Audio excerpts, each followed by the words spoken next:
story in Diablo 4 will appeal to both new players and hardcore Diablo fans. And when writing this next chapter, we really wanted to return to our darker roots. Sanctuary is in a very interesting state right now. It's 50 years after Reaper of Souls from Diablo 3, where half of the population was exterminated by an archangel. The world has seen quite a bit of changes, quite a bit of scarring from its wounds that have not totally healed. In these years of death and decimation, power vacuums have opened up and been filled by various factions you'll actually get to interact with in Diablo 4. Heroes of the past that we've known and loved have long since faded into memory, as well as an iconic order known as the Haradrim. The world is a bit broken and wounded, and it's in this fragile state that Inarius and Lilith return, and they are the makers of Sanctuary, and their return may not mean the best for humanity. Before Sanctuary was created, the heavens and the hells were battling each other in a non-stop war. Our Sanctuary was created by disenfranchised rebel angels and demons that wanted out. They didn't want to be a part of this never-ending war because there was literally no point. Two of those people were Inarius and Lilith. Lilith is a demon and Inarius is an angel. They were part of the eternal conflict between heaven and hell, in which they were constantly fighting with each other. When Lilith captured Inarius, she was ready to torture him, but when she learned that they're of like mind, she became his partner in crime. They stole a singular, most important object known as the World Stone, a massive, iconic, mountain-sized gem that has the ability of creation. Inarius and Lilith helped to create the world of Sanctuary. And that's where the name of the world comes from. It was their sanctuary to hide away from the eternal conflict. They both have similar goals, but as an angel and as a demon, have different ways of going about it. Inevitably, it wasn't going to last. They've clashed multiple times throughout the history of the Diablo universe. And the last time they met, Inarius banished Lilith from the world and locked her in this realm of darkness. We wouldn't see Lilith again until the cinematic By 3 They Come, when a mysterious figure pulled her back into Sanctuary and set her loose on the world she helped create.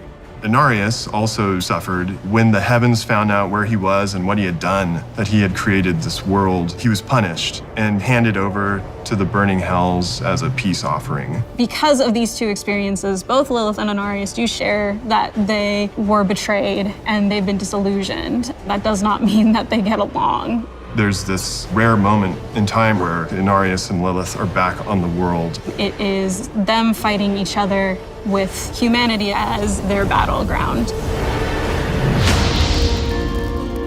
When the story of Diablo 4 begins, this wanderer is trudging through the snowstorm in a place called the Fractured Peaks. Really, they're just looking for some shelter. The player character in Diablo 4 is whoever the player wants to be. Are they running from something? Are they running to something? What kind of a person are they? We leave that up to them to decide. They are seeking refuge from this blistering cold that saturates everything within the Fractured Peaks. They find a cave, and it is that moment where they're pulled into the bigger events of Sanctuary, these monumental moments that will be taking place that will shape and shake the world. It has been 50 years since Malthael, the aspect of death, culled about 50% of humanity. Humans struggle to survive in that 50-year gap after that massive culling. The humanity itself is trapped between the high heavens and the burning hells, and each are trying to influence humanity in their own way. The player is asked to save Sanctuary by a specific character that we actually remember from Reaper of Souls. His name is Lorath Nar. Lorath in Diablo 4 is not the same Lorath from Diablo 3 Reaper of Souls. He's a changed man. He was a member of the Haradrim. And the Haradrim is this secretive order of scholars and mages who protect the world from demons and other supernatural threats. Lorath is much older and weathered from the things that he's seen. He is struggling with who he is with the Haradrim and even without the Haradrim. When Lorath learns of the player's interactions with a being that he remembers very well, he pulls him into this mission to stop Lilith. They will need to try to figure out a way to survive in the world of Sanctuary in all of its turmoil since Lilith has come back. We have a lot of new characters that you'll be experiencing in the world of Sanctuary. One of them is Prava. She leads the Cathedral of Light. The Cathedral of Light is a militaristic faction led by Inarius. Inarius is the ultimate supreme leader, but she handles the day-to-day. She acts as a bridge between Inarius and the other followers of the Cathedral of Light. She was at rock bottom when Inarius met her. As you can imagine, on Sanctuary, life is brutal. Inarius uplifted her and taught her the tenets of the Cathedral of Light. Ever since then, she's become his most loyal, fervent follower. She would do anything for him, and she just really believes in what he stands for. Inarius is in various states of bitterness. You're seeing a faction that has done as much good as necessarily bad. You as a player get to decide how you feel about those actions, and Prava will be at the forefront of all of it. Donan, he's one of the Herodrim. He is this very gifted mage who also is a scholar. We find him in this place called Scotsglen, where he's made a name for himself and become something of a hero. In Diablo 4, we'll find out what Donan's relationship with Lorath is and the Herodrim and how he became a hero in this place.